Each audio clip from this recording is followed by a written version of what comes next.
When it comes to this particular Derby, what are the latest odds, predictions, and are there any surprising fades coming into the race?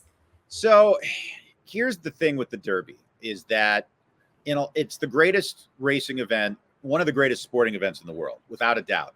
The race itself, like if you look at it from a racing perspective, is a really tough race for a lot of reasons that in the racing world, it's befuddling. It's actually not a great race in that respect. So like the Breeders' Cup Classic at the end of the year, which is that's like the actual Super Bowl where the greatest, Right. horses match up, right? In the Breeders' Cup. The Derby is more akin to the NCAA tournament where it's this great spectacle and it's giving us a glimpse of what's to come. It's kind of the coming out party because it's all 3-year-olds. It's the most important race in the world. So there's, 17,000 foals or 17,000 horses born a year, right? 20 of those make the Kentucky Derby. Wow. When they're born, all 17,000 are pointed toward the Derby, right? Yeah. Like that's the hope. So through that process of getting there, there's nothing bigger and nothing more important than it.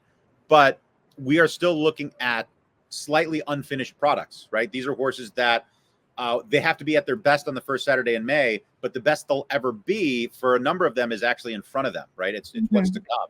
This is kind of that first jump into, okay, this is, this horse wants to be the Jefe of this crop. So this year, these 3-year-olds, there's a very large line of demarcation between Fierceness, who is the champion 2-year-old from last year. He's the number 1 prospect, will be the favorite in the Derby, and then down a step to everybody else. I think after Fierceness, the race opens up a bit. I think if Fierceness runs the race that he's fully capable of, if he runs his best race, I don't think there's any question that he's just far better than these. And the trouble is not how good they are, it's how good are they going to be on the first Saturday in May. So when you're handicapping, two of the most basic questions you're asking is, what are they capable of? And then what are they actually going to do on race day? Because those two aren't always the same, right? They might be capable of this, but on race day, they come in here. Fierceness has run 5 times. 3 of those races, he was absolutely sublime. 2 of them, he got beat. And he didn't look great, looked okay. There was, an excuse in his second to last race. It was his first race of the year. He's coming off a layoff. He didn't have a great break. He, started in a suboptimal fashion, and he was playing catch up and just kind of flattened out and finished 3rd.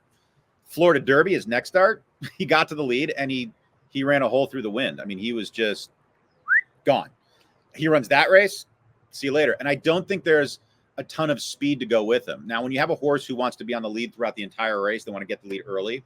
One of the most compromising factors for that are other horses that want to do the same thing. Yeah. Because when they go too fast early, clearly they're not going to finish as well. And that sets it up for horses to come flying from off the pace. I don't know that that's necessarily going to come into play. Sure, there are other horses that have speed, but I think Fierceness might just be faster than them anyway. So it might not matter that they go with them. If he runs his race, I really do think he's just far better than these. Nobody in this field can run close to what he did in the Florida Derby, which was his last race before the Kentucky Derby. Now, once we get past that, things open up a little bit. Sierra Leone, really nice horse for Chad Brown. He ran a very nice race in the Toyota Bluegrass from off the pace on a track. Sometimes the surface favors a running style over another.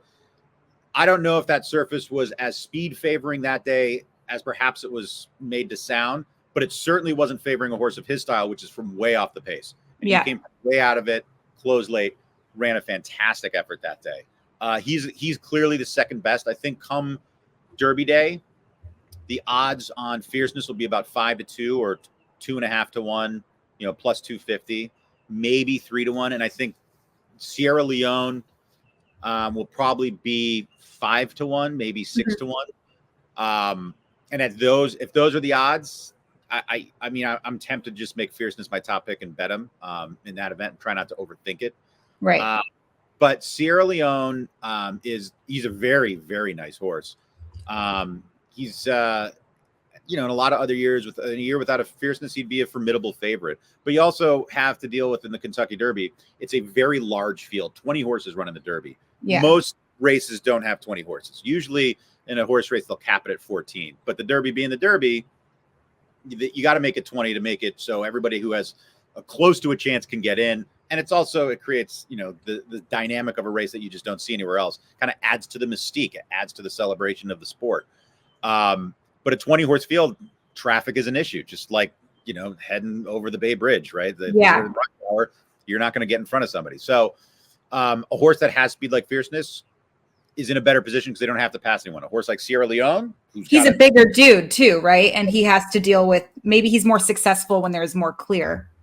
Right. And and Sierra Leone, he's very good, but when you're 15th in a field of 20 and you got to get by 14 horses, they're not just all going to go to the, go into the slow lane so you can pass, right?